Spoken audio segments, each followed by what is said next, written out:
Welcome to this episode of The Patrick Coffin Show. Before I introduce the topic, I want to invite you to come to Germany. We're going to the Alps, Catholic Bavaria, Altötting, Regensburg. We're going to go into Austria to Salzburg to see where The Sound of Music was filmed. We're going to end up in Oberammergau to see the live Passion Play, which is put on every 10 years. So it's happening next May 17th through 25th. Go to patrickcoffin.media/pilgrimage and join us. There's a few seats left. We're not going to do a big, fat, multi-bus tour. This is a pilgrimage of faith, and our spiritual director is the actor, capital A actor, that's the official term, of the canonization cause of Father Patrick Peyton, the famous Irish-born priest who said famously, the family that prays together stays together. So we want you to join us. Father Willie Raymond is that spiritual director, and this is going to be great. I've never been to Germany, but our guest has. One more time, here's the link, patrickcoffin.media/pilgrimage. Today, we're going to talk about the largest, most popular, unapproved, and I believe unapprovable apparition in Catholic Church history. That's Medjugorje in now Bosnia-Herzegovina. And we're going to talk with the author of a book that was my first kind of red pill in the direction of saying there's something seriously wrong here. The book is called The Medjugorje Deception. Its author is E. Michael Jones, and he's here to talk about it. Be right back.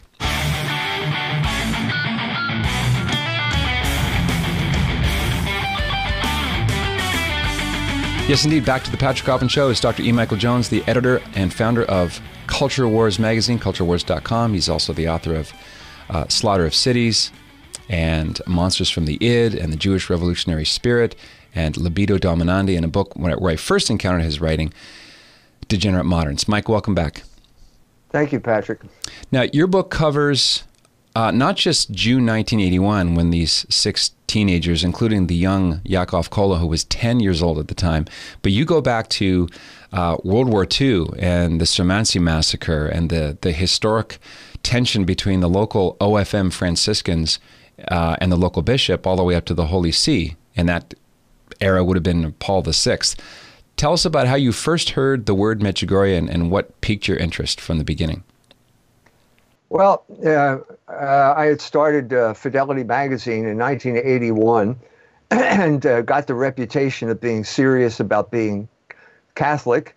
And at that point in time, if you were serious about being Catholic, someone would refer to you to Medjugorje, because this was the thing that was happening. It was cutting edge. The Blessed Mother had appeared in someplace over there, Yugoslavia, it was called. And this was the cutting edge. This was God on earth, the Blessed Mother, up to date, the whole thing. So you could not avoid it in that position. And so I gradually started to hear more and more of this story.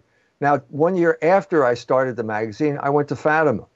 So I had some sort of basis with which I could compare what I was hearing with what I knew about Fatima. And what I was hearing simply didn't add up in the way that Fatima did.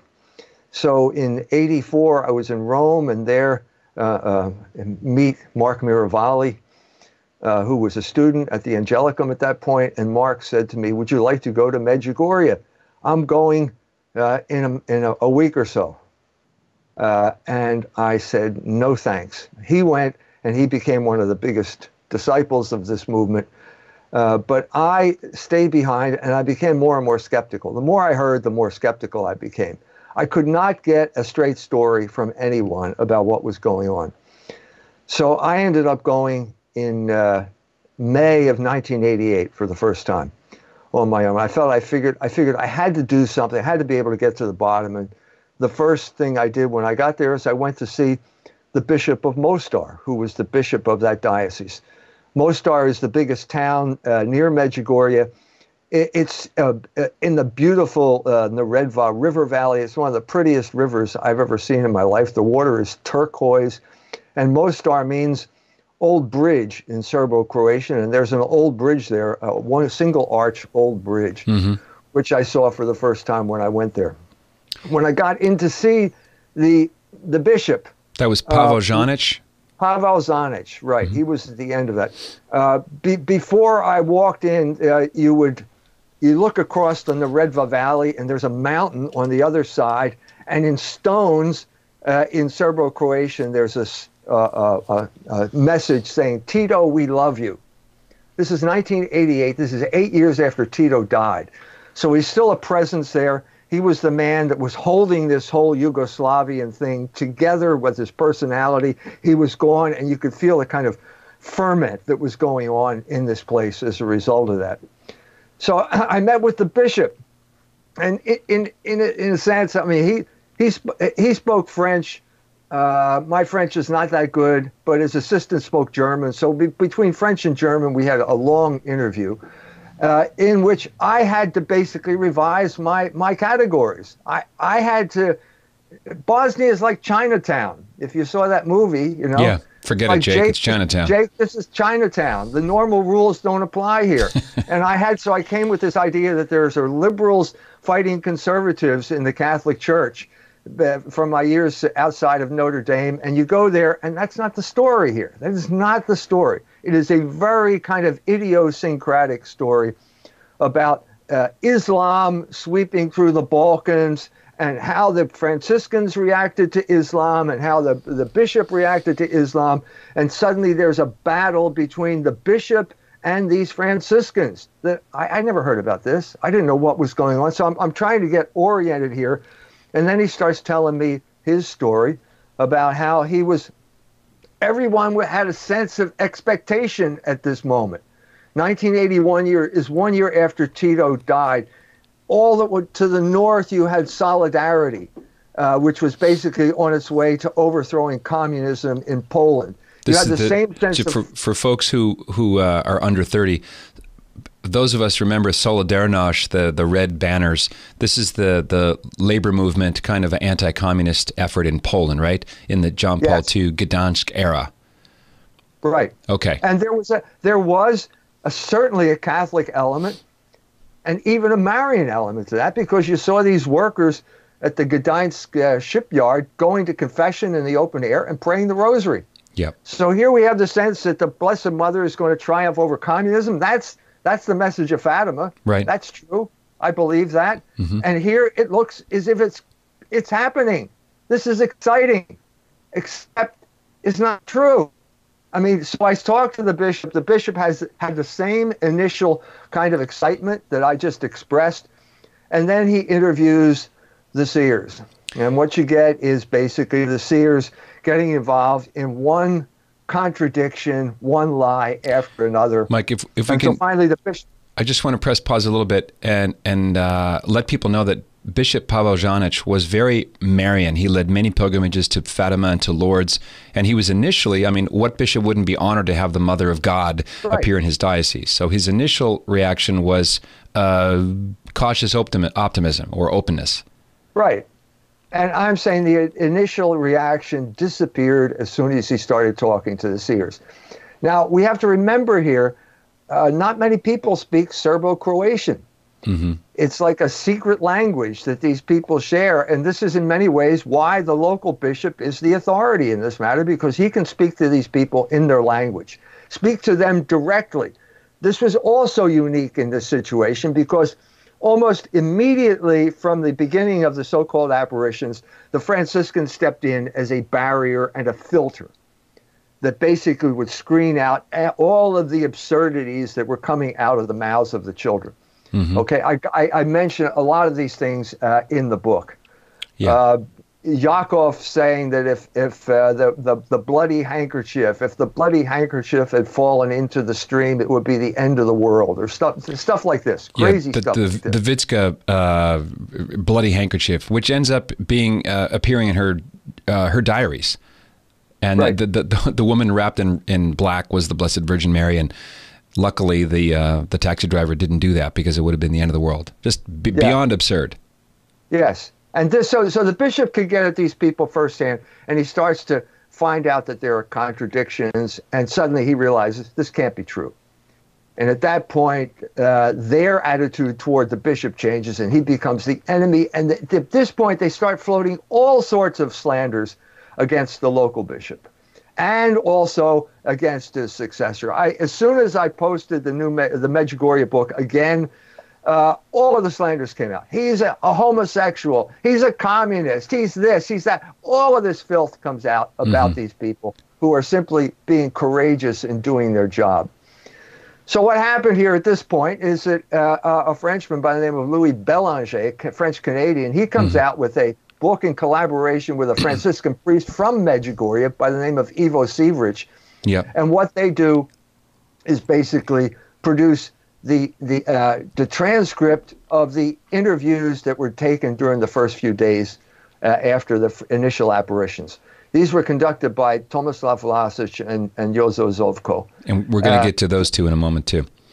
Yes, Yeah. but I think Vlasic was out of town at the moment. Zovko's there. He's suddenly confronted with this mania. You know, it's like a moral panic. I mean, people are just so primed for something like this to happen that for people from all over Yugoslavia show up. There's a supposed site of the apparitions, and they start throwing dinar, they start throwing money into the hole, and it's a kind of hysteria takes over here. So Zovko is the parish priest at this point, Jozo Zovko, and he decides he's going to interview them, and he takes them in, and the transcript of the interview was in Louis Bélanger's book, and I quote it here. It was translated by Father Sivrich, who speaks Serbo-Croatian, who lived in the village, actually. And what you see is basically, again, now the priest is catching the kids in contradictions. Now, the difference between Jozo Zovko and Zanic is Zanic says, okay, that's it. We're not going to deal with this anymore. But Zovko sees a moment of opportunity because in his mind, first of all, he's a flaming supporter of the Ustasha and Croatian nationalism. He's also a member of the Franciscan order that is in rebellion, fighting a war against the bishop, and suddenly he sees new ammunition in that war. And so instead of just sending the kids home, he says, have the next apparition in the church. At this point, you have a crucial turning point because it's not just this apparition. No child ever convinced the world that he saw the Blessed Mother without the assistance of some type of church authority. And at this point, the church authority, the local church authority, in Jozo Zovko, step in and say what they're saying is true. That's when the apparition starts, and that you have to evaluate it in light of the authorities, the Franciscans, who basically endorsed what these kids were doing.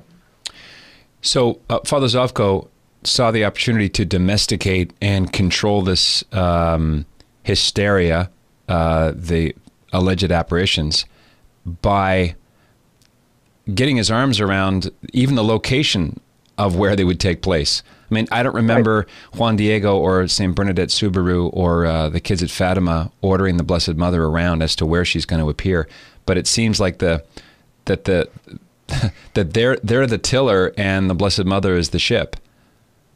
Well, yeah, I mean, that was a symbolic act. When those seers moved inside of the church, when they moved off the hillside inside of the church, this was the Franciscans taking control of that apparition.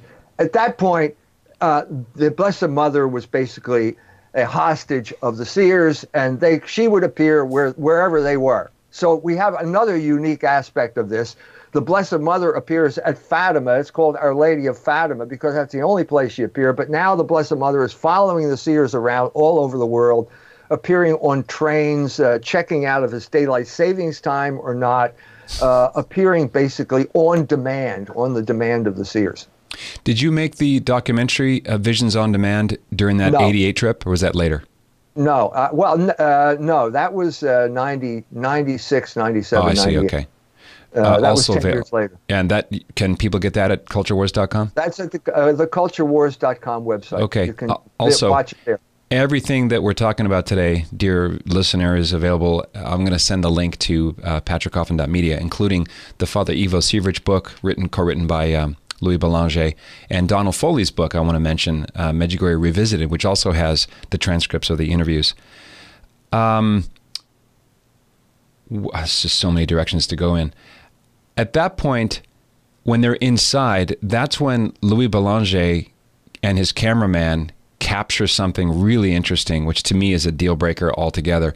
And that is, I want to say Jean-Louis Martin was the guy who, to test the assertion of the seers that when they're in this ecstasy, they see absolutely nothing. They're in a complete ecstasy, out of time and space. All they see is the Gaspa, which is Our Lady. And so he does the, the Three Stooges. The Three Stooges move. He pokes his index and middle finger at Vitka's eyes, and she does what you and I would do. She jerks her head back momentarily. Yeah. And then the apparition's over, and then this is on film too. Right, that's right. I'm going to put the link up as well. I think you can still find it on Vimeo, and I will, so I'll put it there as well.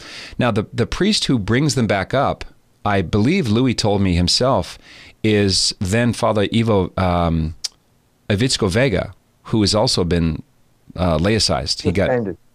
Suspended? Okay, well. It was suspended. You may know more about the I think it's another, we're going to get to that as well. The number of spiritual directors that have gone completely off the rails is astounding, way out of proportion, and in no way resembling any other approved apparitions of the church. But the explanation was given on the spot. Vitka's laughing, kind of grinning nervously, and through the interpreter, she says that at some point during that apparition, it seemed as though the gospel was going to drop the baby Jesus, and she thought she would lunge out and support him, maybe catch our divine Savior before he hit the ground. Nice of her to do that. Yeah, except that she's jerking the wrong way, though. Jesus can be. You know how heavy he can be holding him for eternity. You know what I mean? That's a long time. That reminds me of another Medjugorje spinoff that maybe we can, because this could be easily a 9-part series. The Gaspa has also recommended books that are on the index of forbidden books, like Maria Valtorta's poem of the Man God. And one of the seers said that the Blessed Virgin told her it makes for good reading, which makes you wonder, is she reading Shakespeare or like Danielle Steele novels? Is she up in heaven in a comfortable chair? Eternity's a long time. Believe me, you need a big bookshelf to keep yourself occupied for all eternity. Oh, I hate to laugh. Okay, so then this is now the first week. I want to focus on the first week because you spend a lot of time in your book, which is now on sale, I may add, on that first week in the opening months of the apparition phenomenon.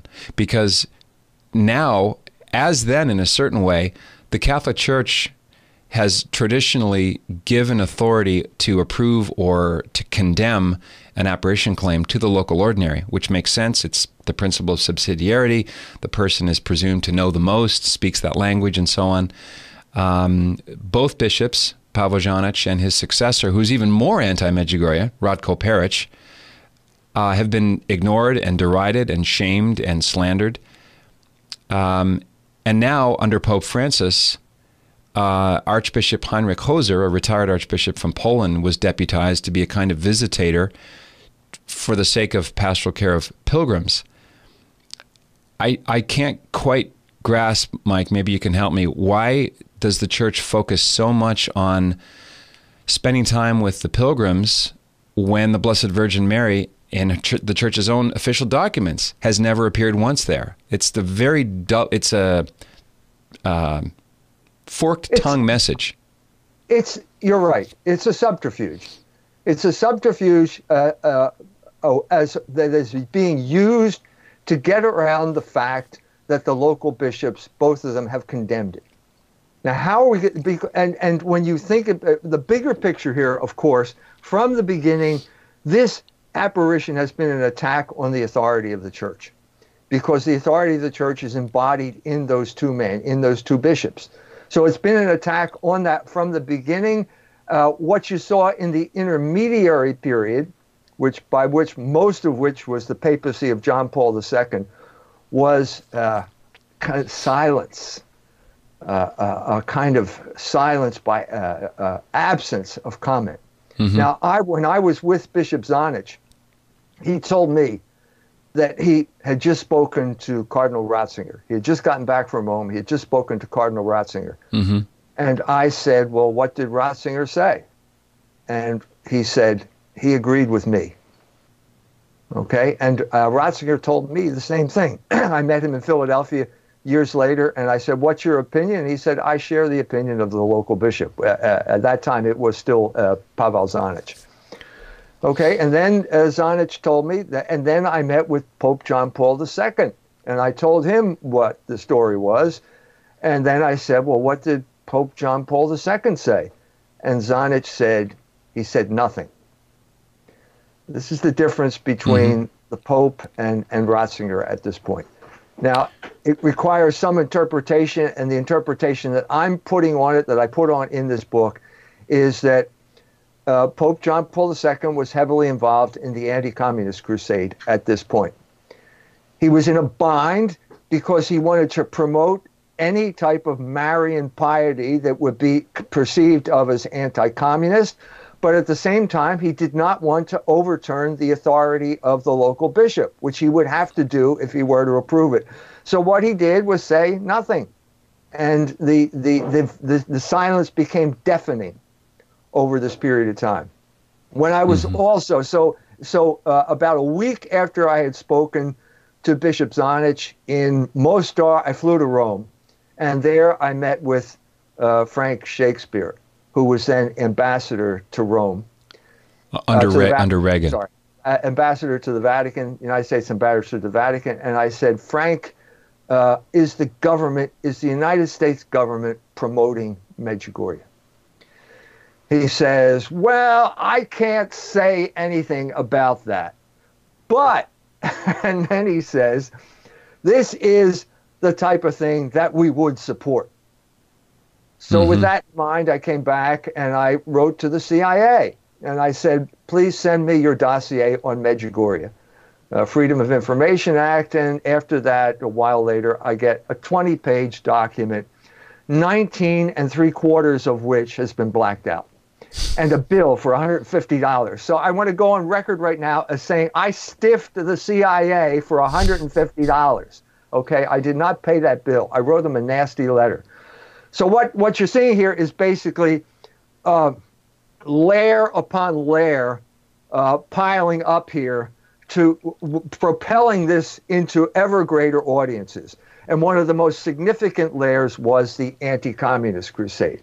This was seen as an asset. It was seen as basically solidarity South. South, right.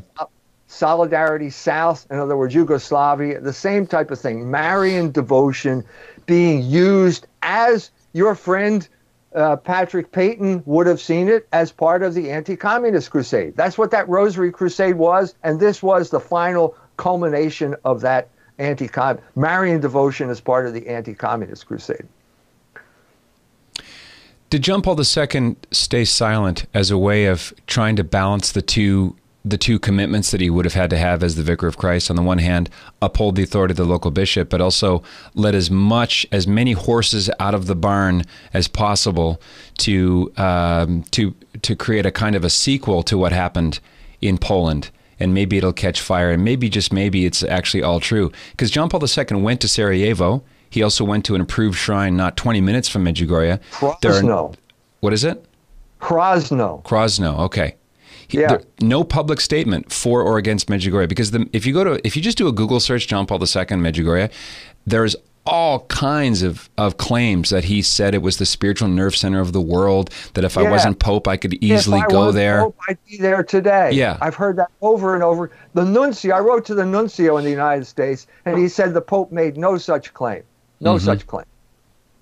And it's consistent. What he did, there was silence here.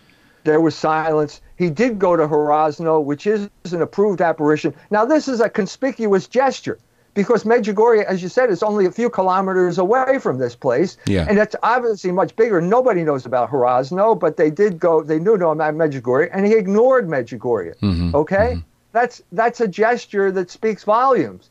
But unfortunately, it's a silent gesture. It is not, during this period of time, there was all of this clamor. My trip to Medjugorje was a reaction to this clamor of basically Catholics saying, is this true? Is it true or not? And so what you're seeing now is, well, we're not going to talk about that. The Italian statement is not non è vero ma è ben trovato. It's not true, but it's a great story. And that's basically what's happening now with Medjugorje. So we're not going to say whether it's true or not, but we're going to take care of the pilgrims. Or we're going to lead a pilgrimage now with all of these archbishops for Youth Day or something like that. But this should not be taken as an endorsement of the authenticity of the apparitions. Well, who are you trying to kid? Of course it's an endorsement. Yeah. And so what we're having here is a double game. And unfortunately, His Holiness is playing along with this double game here. I think in deputizing Archbishop Hoser, he sort of put his proxy on the ground there to maintain the weaponized ambiguity. Because depending on who he's talking to, he's very careful to say, this is not official church approval, but look at the graces Our Lady is pouring out here, as though people can, thread that needle. This is known as the fruits argument. And yeah. The main filter here is there are no negative fruits to Medjugorje. Okay, all we talk about are positive things. There are talks of cures. I asked Zanic when I was there. I asked Perich as well. Have there been cures? Zanic said, if you think that there is a cure, you have to go to the center at Lourdes where it will be documented. And he said, at this point, there are no cures. Nothing has happened. Let me kick the tires a little bit here, because I've gotten this a lot from people whose lives were sincerely changed from debauched sin to daily mass going. And the argument runs like this: how can the devil provoke or even allow so many good spiritual fruits, changed lives, sobriety, religious vocations? Because that's where it gets a little complicated for someone who's not really paying attention. They think, because I went 10 years never hearing a peep of negative information about Medjugorje. So it sounds on the face of it like a valid argument that the devil can't be the source of so much conversion. What say you? Yeah, the man who had the answer here was Father Philip Pavic. He was a Franciscan. He went there. He believed in it, and then he started hearing confessions when he was there. And it was one horror story after another, not so much about past lives, but of actual demonic activity that was happening in Medjugorje at the time. He could tell me story after story. And so his conclusion was people would tell him the same thing, the fruits argument, and he'd say, look, just because you were born doesn't mean your parents were married. Okay, it's good that you were born. Okay, but that doesn't mean that the antecedents to that were good. I mean, you could have been born because someone raped your mother. There are all kinds of. You could have been born out of adultery. Okay, but the fact that you're born is good. It's good to exist because the option is non-existence. Okay, but that doesn't mean that what brought you into existence was good. That doesn't follow. And so what you have here is the same type of thing. You may experience a conversion. If you do, well, that's attributable to God, okay? But it's not attributable to a lie that is being told to undermine church authority. It's not. And the other side of the coin, of course, is what about the negative fruits? Have you talked about the negative things that have happened there? In the lives of the spiritual advisors alone, you have all sorts of negative. Mike, this is really important. I want to touch on this for a moment. If you want to talk the fruits argument, we have to talk about all the fruits, and the much bigger fruit is the global fruit of disobedience and calumny against the local bishop. In every country, I'm willing to bet, where there are Catholics, there's some small rump of Medjugorje fanatics who an angel can come down from heaven and explain to them why it's the Blessed Virgin has never appeared there. They're not going to buy it. And so this may explain why church authority is nervous to unambiguously condemn it with the Pope's signature on it, because what's at play here is the possibility of schism. The Church of Medjugorje, I can see it happening. I don't think that's the case. I understand what you're saying.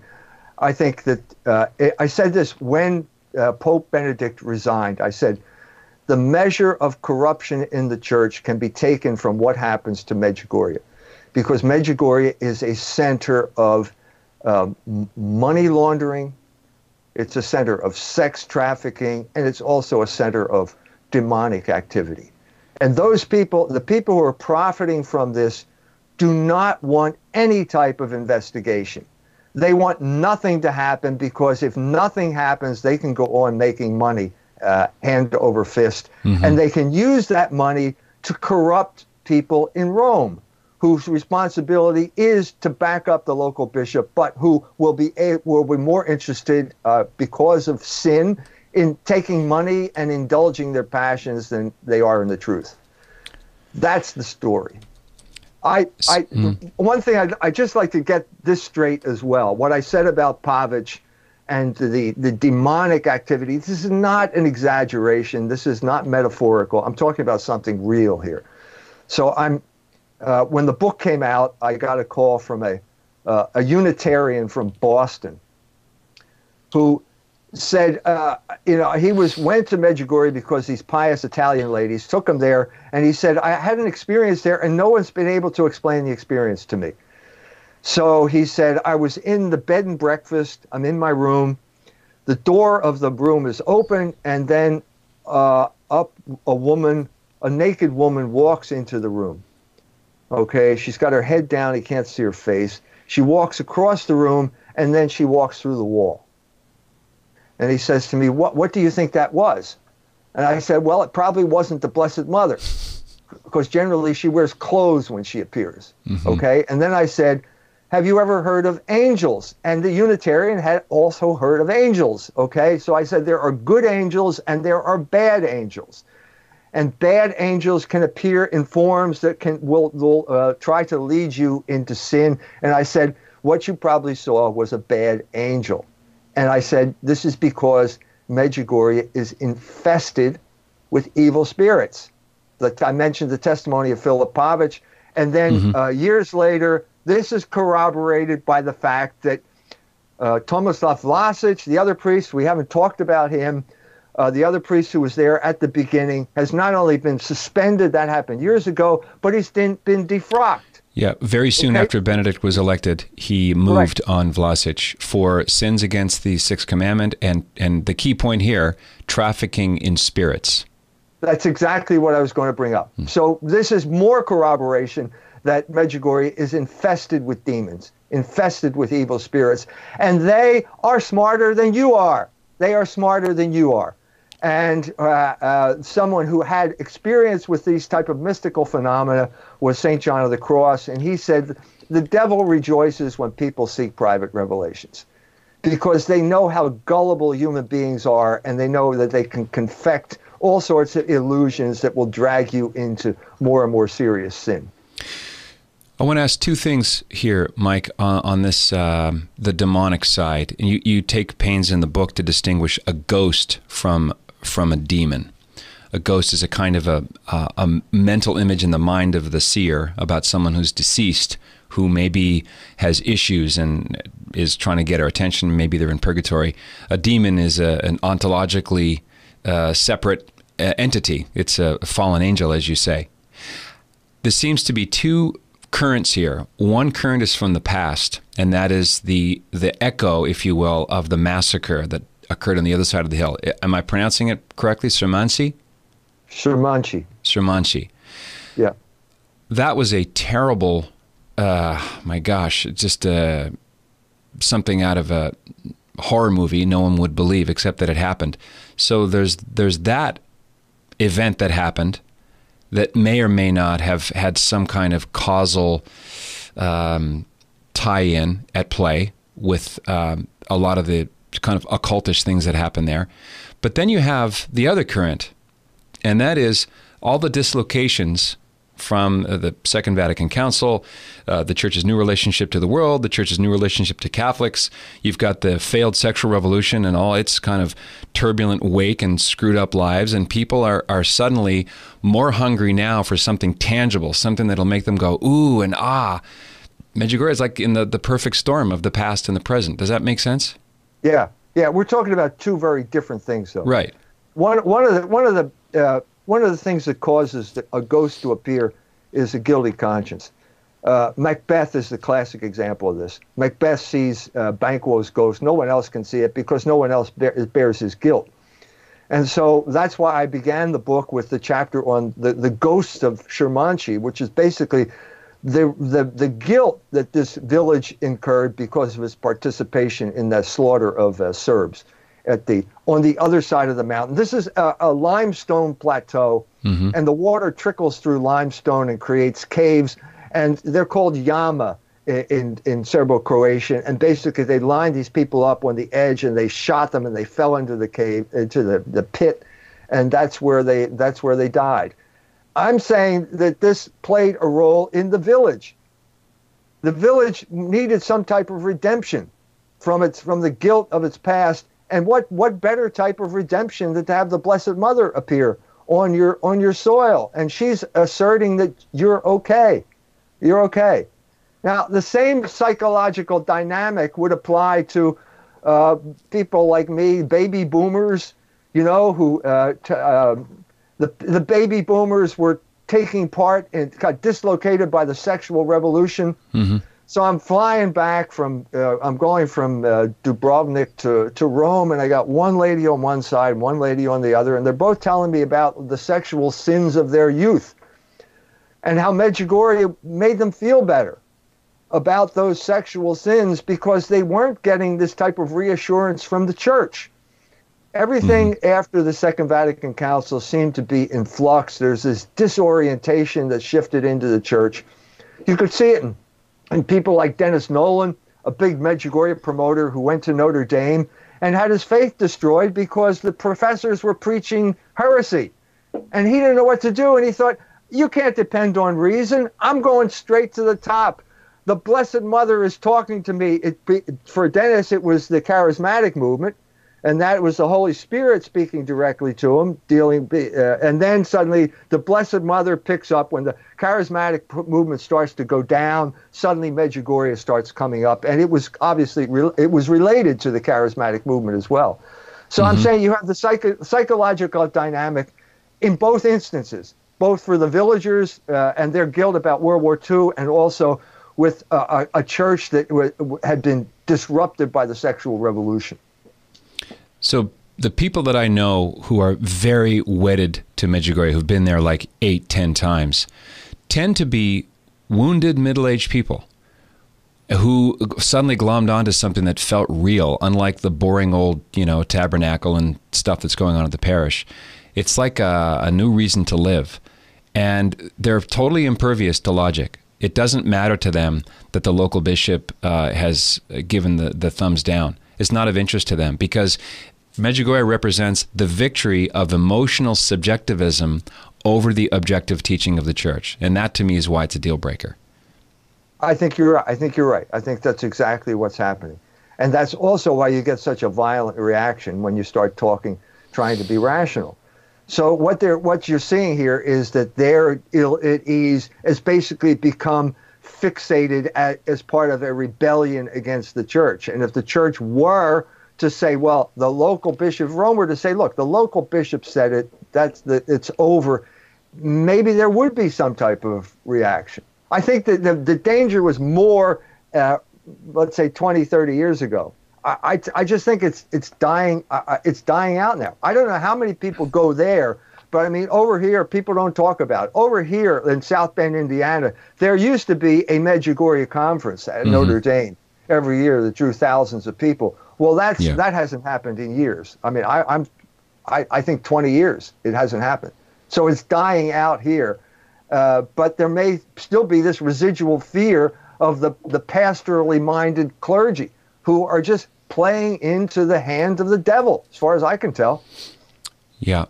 I don't think it was a good idea to allow diocesan pilgrimages because of the de facto message that it sends. I think it's just kind of giving more fuel to the empty tank. One thing, since you mentioned Tomislav Vlasic, who kind of took over from Father Zovko as the ringleader or the main manipulator. He's the one who wrote to John Paul II in 1983 saying, all the seers are going to enter religious life. Divine Providence has made him the spiritual director of the seers. The Gospa, so the entity that they're seeing or not seeing, said that Father Vlasic is guiding you well. Within weeks of Benedict's election to Pope in 2005, he defrocked Vlasic, who's now running a New Age UFO cult with another fake seer in Italy. I'm going to put that link too. It's called The Central Nucleus. Really strange stuff. And on that website, Medjugorje is still front and center. Yeah. Ivica Vego, another priest who got someone pregnant, and he was defrocked. Now he's married somewhere. But Vlasic himself hid the fact that he got a nun pregnant in 1975 and abandoned the son. You bring that out in the book as well. Yeah. And then all the other in America, the spin-off phenomenon of Gianna Talone Sullivan in St. Timothy's. I think it's Mesa, Arizona. Father Jack Spalding, who appears in your book, was under interdict and I believe has been excommunicated for sins against the Sixth Commandment. Father Ken Roberts was suspended from his priesthood. He was the guy who wrote From Playboy to Priest, the British-born former flight attendant who became a priest. Also suspended. God rest his soul. So that's all part of it. If you want to make the fruit argument, you have to add these in too. That's right. And it's all rigorously excluded. And as soon as you eliminate any type of discussion of the truth of the apparitions from the pastoral concerns, it will never get discussed. It's a way of suppressing the discussion of the reality of the situation. And Vlasic, as you're pointing out, is a crucial figure. You cannot understand Medjugorje unless you understand the role that Tomislav Vlasic and Jozo Zovko played in its promotion. So it's from the beginning. Again, we're talking about some type of psychological justification. Tomislav Vlasic, at the time of the apparitions, has a child living in Munich, fathered by a nun who was living with him in Zagreb. He feels that his vocation is being threatened. He wonders, should I leave the priesthood? Maybe I should just raise that child, maybe go up there and live with Manda. Manda Kozel was her name. Mm-hmm. What should I do? And so he comes back, and suddenly there's this huge furor, and Zovko is trying to hold down the fort, and everybody's showing up, and he suddenly feels that there's some type of psychological vindication for his priesthood. And at that point, as you indicated, he takes control of the seers, and then he starts putting words in their mouth. And what are the words saying? Well, they're vindicating Tomislav Vlasic. And then it gets more and more extreme until one point, we played a role in this. During the research, I sent a reporter over. At this time, Maria Pavlovich was living in Parma at a community which was basically endorsed by the Blessed Mother. Yep. That's what the message said. So the reporter shows up. She sees Maria Pavlovich. She's getting ready, and then she confronts her with the story of the illegitimate child, the whole sexual scandal surrounding Vlasic. At this point, next day, Maria Pavlovich issued a statement, and she said, "What I said yesterday is not true. I said it because Tomislav Vlasic pressured me into saying it." Now, that was in writing. We had the written statement. And at this point, it's over. It's over because there are very definite criteria about whether this is a true apparition. If you're talking about the criteria, they were established by Benedict XIV in terms of canonization and also apparitions. And he said, number one, if there's any evidence of lying or any evidence of manipulation by third parties, this is immediate proof that it's not to be taken, it's not true, it's not to be taken seriously. You have both of them in one stroke, and that should eliminate any further discussion. Now, what we have instead is these political machinations like the Ruini Commission. The Ruini Commission, right. The Ruini Commission comes up with absurd statement that the first 7 apparitions were true, but all the other ones are false. So the other 40,000 are false. Am I saying this correctly? Well, it's a rumor that the Ruini Commission, someone allegedly leaked the report to Andrea Tornielli, who's a pro-Medjugorje, pro-Francis, rah-rah Italian journalist. No one has actually seen it beyond that rumor. Okay. So, but that gets spread around the world. What's the thing about the truth? The truth's halfway around the world before you can correct it, something like that. Yeah. The point here is it's an all or nothing proposition here. You can't have 7 true apparitions and then 45,000 Right. false apparitions. Yeah. You know, Damning with common faint sense praise. tells you because what you evaluate this. The church has no supernatural charism. This is not an article of faith, a dogma of faith or morals. You judge this the way you would judge a defendant in a criminal trial. That's the way this thing is divided. And if the testimony of the witness is shown to be false, then that's the end of the story. That has happened repeatedly with Medjugorje all the way from the beginning, and yet this thing just kind of staggers on. And now it's been given new life by this kind of vacillation and machination from Rome. There's a retired bishop exorcist from Italy, Bishop Andrea Gemma, and I'll use a profanity here because he did. He said that Medjugorje runs on the devil's shit, meaning money. That it's completely false, that they're under the inspiration of Satan to profit economically. Do you think they're seeing something? Do you think it's fraudulent, or do you think this is some entity that's visible and audible but ain't the Blessed Virgin? Do you have any take on that? No, I do not. It could be both. I think there's evidence for both. I mean, I think if you want my honest opinion about the beginning, I think they were caught smoking dope, and I think they lied their way out of it by this story. I'm the first one. I read the transcript, and Mirjana, who was the oldest one, she had a reputation of being a pankarica. And I said to Ivo Siveric, I said, what's that Croatian word pankarica? And he said, I don't know. I never heard of that word before. Well, what it is punk. It's punker with itza, the feminine ending on it. So I'm the one who figured that out. So that was her reputation because she had gone to Sarajevo and was studying at the university there. Right. She comes back, and the kids are caught doing something that they shouldn't have been doing. And it seems to me it has something to do with smoking. Well, that comes up in Mike. That comes up in the interviews that you've referred to in Father Everich and Donald Foley's book, where the first answer, Bishop Janich asked them, "What were you doing there?" This is I guess Wednesday, the 24th of June, I think it is. I may have the date wrong. And they said, "We were tending sheep."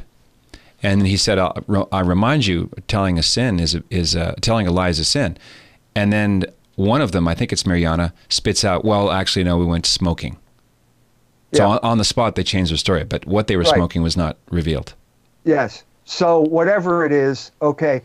This is why I make the analogy with the Salem witch trials, because this was children. The children are not going to go anywhere. The local religious authority, whether it's the Puritan minister or the Catholic priest, has the final say, and either can say, go home and get a spanking from your parents for lying, or it's God and he's moving here. And that's what happened with both Salem and Medjugorje. The minister got a hold of it, and once the minister gets a hold of it, it takes on a life of its own. Mm-hmm. What do you say to people who they want to just leave it alone because people seem to be helped by it, and it's their money, so why don't you just, mind your own business? I've heard that too. Hey, get a life, stop talking about this, because my uncle, he went and he was messed up guy, and now he goes to church every day. So I guess it's a smaller version of the fruits argument. It's a smaller version, and then you ask, well, what about the uncle who got a divorce when he came back? What about that? What about the lives that got ruined by this whole thing? What about the guy whose wife left him and joined some type of cult as a result of this thing? It's all selective, and I'm saying that it's had a pernicious effect for the entire church. First of all, because it is undermining the traditional authority structure of the church, but secondly, it's fostering. I think it's the lifeblood. The money is the lifeblood of whatever this corrupt mafia is that basically forced Benedict out of office. I think it's a combination of money and sex. That would make sense because that's the way the devil corrupts most people in this world. And why would Medjugorje be any different in that regard? And so you may call it the homosexual mafia. Someone may but the homosexual mafia in Rome may very well be involved in sex trafficking in Medjugorje and money laundering. I got an email from a member of the Bosnian parliament, and he said every single religious house there is engaged in money laundering. Bosnia-Herzegovina is a lawless region. It's full of criminal behavior, and they need, when you have criminal enterprises, you need some way to get this into the legitimate economy. Mm-hmm. And that's what the role that these places are playing now at Medjugorje. And a lot of that money goes to Rome. Why am I saying this? Because Bishop Nilica, who I also mentioned in my book, who used to be known as Bishop Briefcase, used to show up in Medjugorje with an empty briefcase that was filled with cash, and then he'd take it back to Rome. He was arrested and tried in an Italian court because he tried to use that money to buy Roberto Calvi's briefcase, because he thought he could get access to all of that money, that illegal money that was circulating around the Pay Due scandal. So there's evidence there for this type of criminal behavior, and I think that's the main reason why this thing continues. As I said, the main indication of whether Francis is going to get control over the church is whether he reigns in Medjugorje. And now it looks as if it's not going to happen. It looks that way. Well, once again, in his Peronist style of leading and speaking, he's telegraphed that he doesn't buy it by saying things like, Our Lady's not a postmistress sending messages every day. I mean, what does anybody think he's referring to? On the other hand, he lets the line go out and the fish goes all over the ocean without being reined in. It's another double message. It's in many ways, it's like symptomatic of the church. The church at this point affirms the tradition on paper, and then they undermine it in practice, like annulments. Any number of examples like this. Like this whole attempt to undermine the whole prohibition against divorced and remarried receiving communion. Pastoral solutions as a way of basically undermining the traditional teaching with pastoral practices. Yeah, I think that's what we're seeing the same thing with Medjugorje, except that there's no affirmation, because no one in his right mind, not even the most corrupt member of the Vatican, could in his wildest dreams ever claim that this is true or legitimate. There's just too much evidence, too much negative evidence, including the evidence that's posted on the Diocese of Mostar website. You're never going to be able to get around that. You will never be able to approve this. The whole story of Vlasic's trafficking in spirits and is leading to his defrocking, it's on their website. You can't get around this. You can't get around it. So, but at least you can't deal with it. You can't get around it by saying, oh, we're going to approve it. So instead of saying, well, we can't approve it, but we'll allow, but yes, this shouldn't be taken as approval. But on the other hand, we're sending a delegation of archbishops, but don't think it's approval. And they're all going to take all these impressionable young people there, and they're all going to go to Mass. But this doesn't mean that we approve it, or that they could ever get the idea that we're approving. Well, this is preposterous. Right. Yeah, I call it the nevertheless phenomenon or syndrome. X, nevertheless, Y. Right? And it contradicts the gospel, which says basically say yes or say no. Another answer to the small fruits argument, and you point this out in the opening chapters of the book. By the way, I'll just flash the title up here. The Medjugorje Deception, Queen of Peace, Ethnic Cleansing, Ruined Lives. And that's the number of marriages that have been destroyed over this thing. I mentioned that a little bit earlier. Couples, one or both go to Medjugorje, and they have this intense, emotional, almost visceral experience they can't deny, totally changes their lives. And the other spouse doesn't want to buy into it, doesn't see the point, doesn't compute. They're living their life in the sacraments of the church, but it's not enough for the zealot. And that builds and builds and builds until the marriage ends. You've got example after example in your book. Yeah, and I think there's another aspect which I'd have to call asset stripping here that goes on here.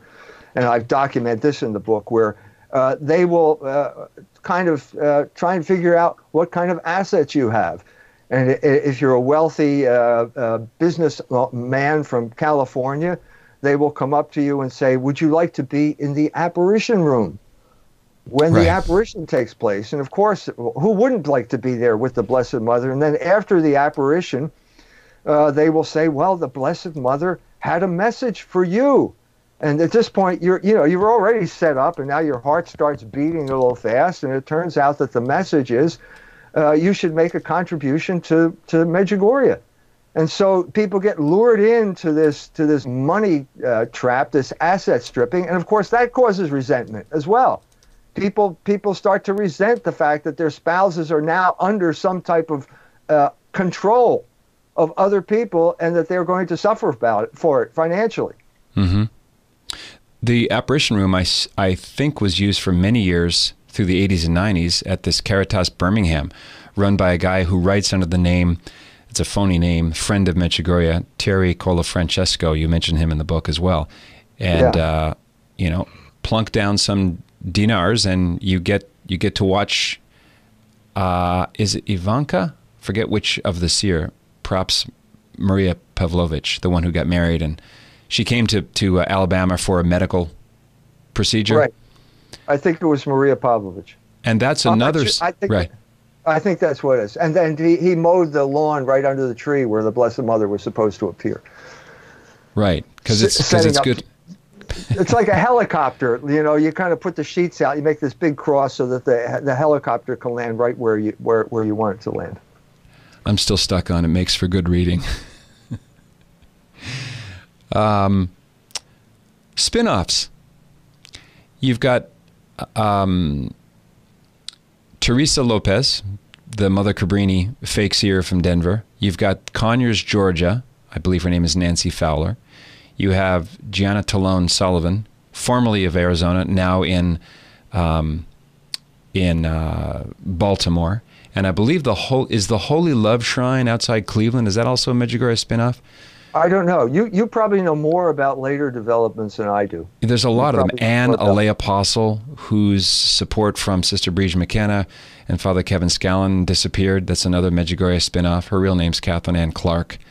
Yeah. You have a lot of these people, they go to Medjugorje, they catch the spirit, they come home, and voila, it starts happening to them. The spinning sun, the gold rosaries. What do you make of the gold rosaries? Because people, that's like a big deal for them. My rusty rosary became golden. Does that go? Actually, I took gold rosaries to Medjugorje. They turned to plastic while I was there. So I took that as a sign as well. You're terrible. I don't want to encourage you. Wow. Yeah, maybe it's another one of those. So what you had was a fertile ground here. Like the 1990s, I believe, was like the peak of spin-off apparitions. And the fertile ground is basically the kind of secularized culture where as part of the research I'm doing right now. I'm finishing up the Logos book. Yeah. The collapse of Thomism at Notre Dame University. The complete banning, and it was replaced by the crudest type of analytic philosophy and scientism of the kind that you get from Richard Dawkins or Christopher Hitchens or one of these shills, Bill Nye, whatever. And this is a completely materialistic universe, and you're kind of pushed into a corner where the religion really, that's the truth about the universe, and this is just there to make you feel good, and you say, okay, I agree. It's here to make me feel good. I need to feel good. I don't care. Yeah. And so you immediately succumb to these basically phony operations that are opium. They are the opium of the people, and it leads. But those things, I see them as a phenomenon of 20 years ago. I don't see that happening now. Mirjana got out of the apparition business and then got back in. Do you think that was for economic reasons? She saw... Yeah, apparently her husband's used car dealership failed, so she needed money. So she started having pilgrims live in her house, and she'd have the apparition in your house, which was convenient. It's like a one-stop shopping here. You don't have to get out and walk down to the church to have the apparition. You can have it, in your bedroom slippers at the morning with coffee, I guess, or something like that. Reading Poem of the Man God. Something like that. I was there, last time I was there, Ivan was still going down to the apparitions, and he had a big BMW, and he nearly hit me driving down the road. I don't think it was intentional. Mike, I wanted to ask you, were you warned that Franciscans are going to bring harm to you before you went? Yes, I did. I was warned. I was warned not to go back. But at that point, I had no intention of going back, so it didn't really matter. The last time I was there, I walked down the Apparition Hill with Philip Pavic, and we were talking, and coming up the hill was Father Slavko Barbarich.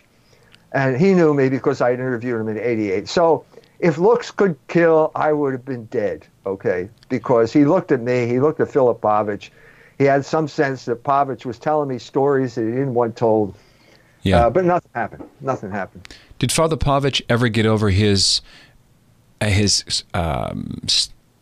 persistent ambiguity? Because he knew the truth, but he was so invested in it, and maybe people looked up to him as some kind of link between the skeptics and the true apostles. Did he ever say, this is BS and people stop wasting your money here?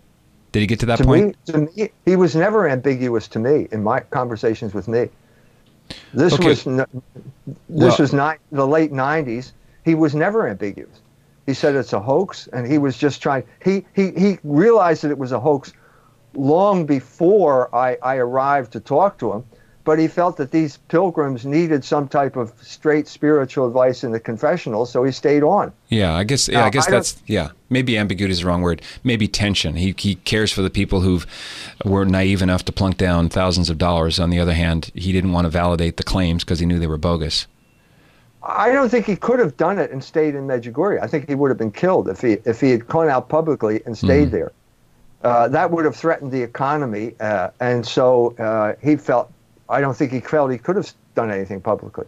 He came back to Chicago, and at that point, I've lost track of him. I haven't seen him in years, and I don't know whether he said anything publicly or not after that. You would probably know better than I. Yeah, I thought he passed away, but I could be wrong. I'm not sure. I saw in Hamilton, Ontario, Ivan Dragisevich have his apparition experience.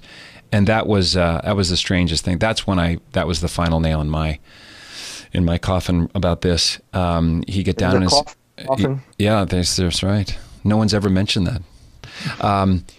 Yeah, strange. He looked bored out of his skull. He was kind of mouthing something up into the sky, and it was $15 to go in to see the thing. So it was like a ticketed event. And I thought, he's not seeing anything, or he's seeing something that's not the Blessed Virgin. Because, and this is something I've noticed from watching a couple of the YouTubes that are still, I mean, every time Mirjana has one of these apparitions, there are 100 cameras around her. The message went on and on and on. Probably, it felt like an eternity. It was probably 10 or 15 minutes. And then someone came out and read the message. And it was like 3 sentences. And the most vapid, insipid, it didn't even rise to the level of being interesting enough to be heretical. Just kind of hallmark pablum. I thought this is that's one of the issues. I mean, Mark Miravalli did his dissertation on the so-called messages of Medjugorje to show that they weren't heretical. Well, whoever said they rose to the level of heresy? I mean, first of all, they're not. What you're reading is not what the seers said. It's what the Franciscans said the seers said. And they provide this buffer. Well, they have all sorts of degrees in theology from German universities, so they're not going to let anything out that they know is heterodox. So what you have is just this vapid, repetitive nonsense, and it gets published in the South Bend Tribune on a regular basis. Dennis Nolan would put the messages in the South Bend Tribune, and they were all the same type of vapid message that never rose to the level of anything. That's what we've been dealing with for decades now. Think it's reasonable for Catholics to conclude that Pope Francis will condemn it absolutely with no ambiguity? No. I think all of these recent visits are an indication that there will be no condemnation. And no condemnation is a victory for those people, because they don't want any type of clear statement. It's a victory for the Medjugorje supporters because they don't want a clear statement, because they can go on doing what they're doing, making money hand over fist from gullible pilgrims, undisturbed. And now it looks like quasi-church approval. There are 2 levels of rejection. One is non constat de supernaturalitate, which is the assessment given by the Zadar Declaration in 1991, and this is the official Congregation for the Doctrine of the Faith. It's a rejection, but it's not the Constat din on supernaturalitate, which is the, Necedah, Wisconsin, Bayside, double thumbs down, this ain't happening ever. And I've heard, I've had fanatics come up to me and say, Medjugorje has not been approved yet. And my response is, if I ask a beautiful woman to marry me and she doesn't answer me, that's a no until she says yes. Yeah. Yes. Well, the Bishop Perich did reverse it and say he can substantiate the fact that there's nothing supernatural happening here. So that was a step farther than the Bishops' Conference did in 1991. For the movement that says, when the movement says that the bishops were recalcitrant and the Holy Father took it out of his hand, I heard this a million times, it was taken out of his hands. Isn't the reverse true? Didn't Bishop Žanić and now Bishop Perich beg the Holy See to intervene because the locals couldn't care less about their authority? Right. They both bishops told me that. Both Bishop Žanić and Bishop Perich told me that. Perich in 96 or 7 when I was there said he'd prefer to has other things to do. There are lots of issues there that he'd have to deal with. He doesn't want to spend all his time dealing with Medjugorje. It would be good if Rome were to take this off his hands. Right. Yes, that's true. And I thought that's what the Ruini Commission was going to be, but turned out to not to be that way. Yeah, Camillo Ruini, the Roman cardinal who's the head of it, and I from all indications, it was going to be what people like yourself and Donald Foley assumed it would be. Once the Holy Father had a chance to review it, he's been reviewing it for 4 years now. It was on his desk since 2015. So we're still in this strange no man's land. Did you meet with Cardinal Ratzinger in Dallas? Did I remember that correctly? I met with him. I met with him in Philadelphia. Philadelphia. That's the first time I mentioned it to him. That was in person in Philadelphia at St. Charles Seminary. And then I called him on the phone when he was in Dallas. And that was the conversation where I said, he said, well, we're going to issue a statement. And I said, when? And he said, soon. Soon. This was in German. This was in German. I spoke in German, so bald is what he said.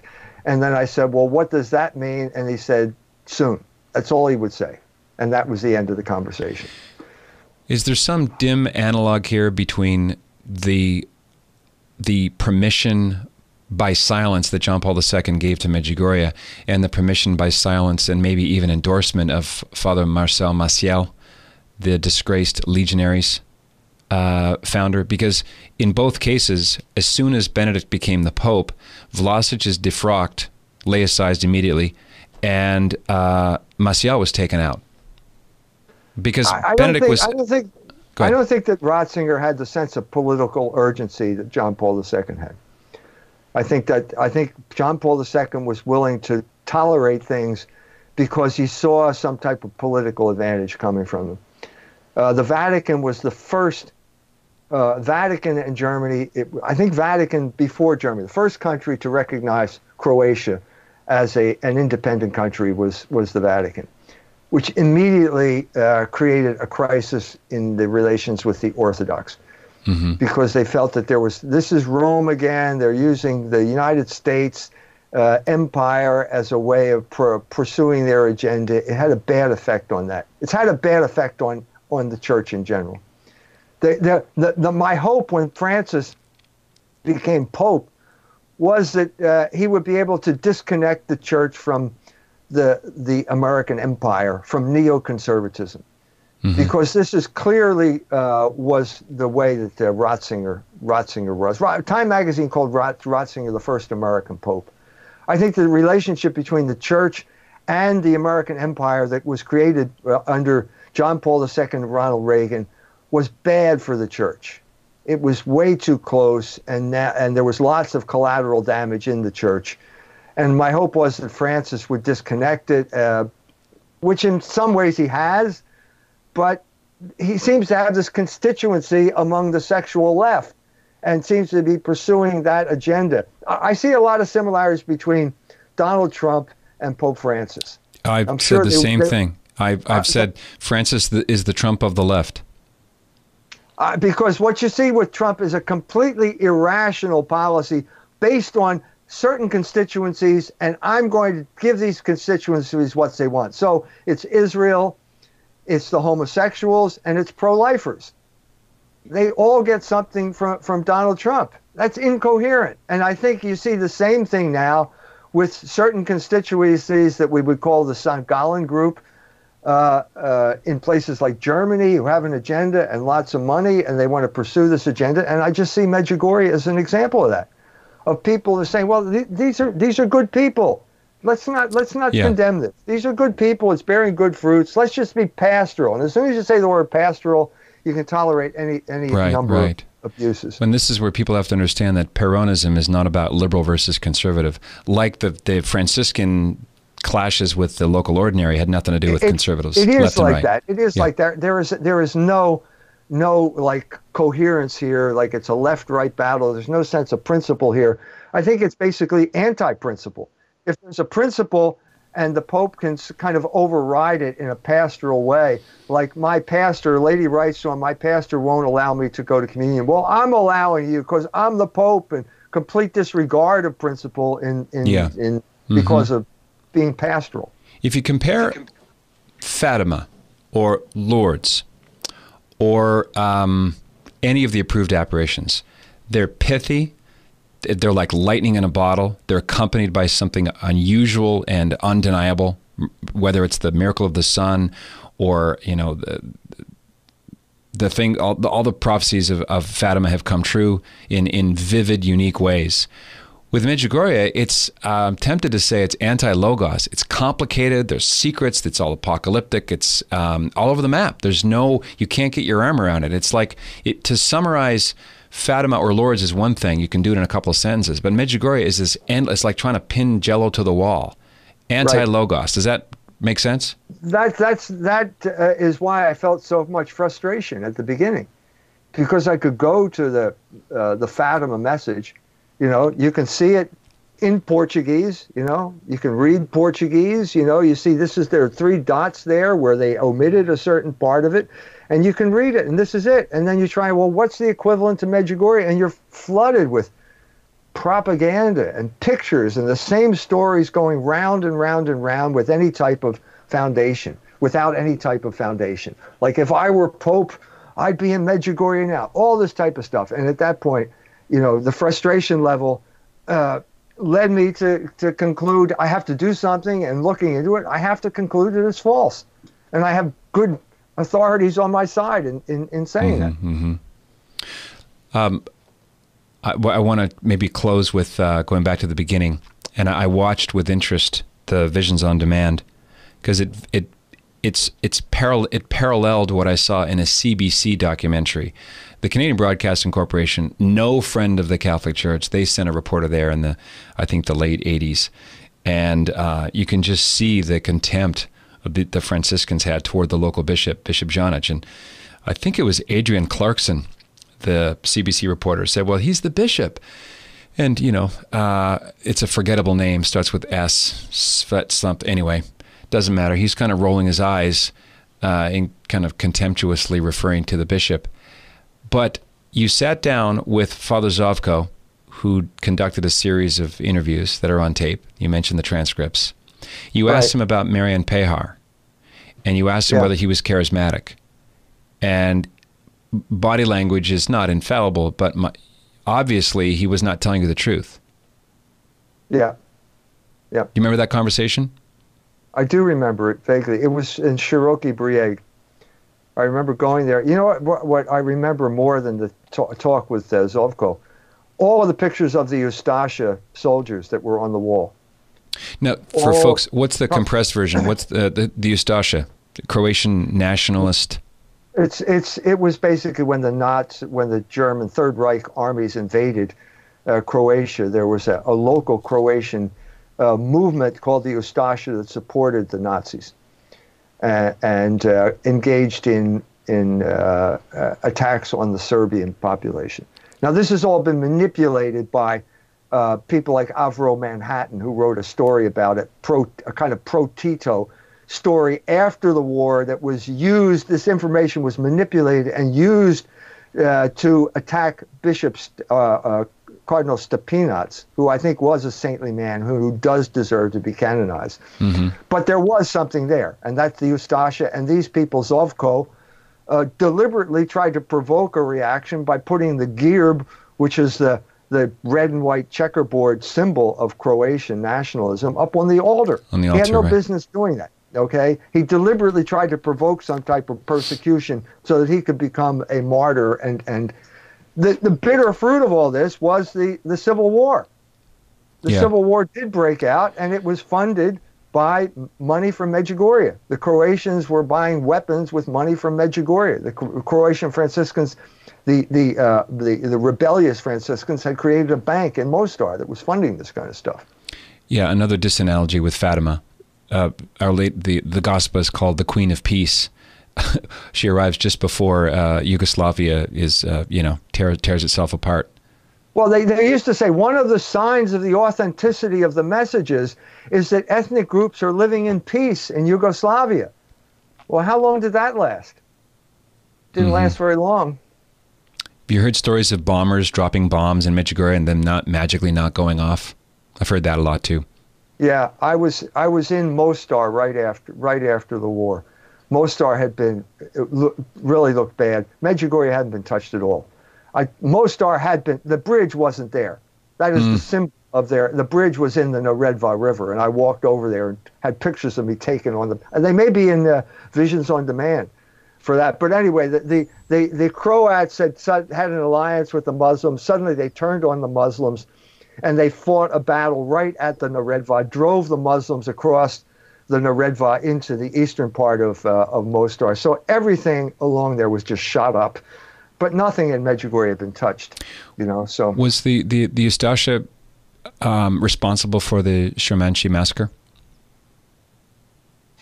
Yes, I mean it depends on what you mean by. Were there Ustasha officers there? I don't know for a fact, but it was part of that movement. They were definitely part of that movement.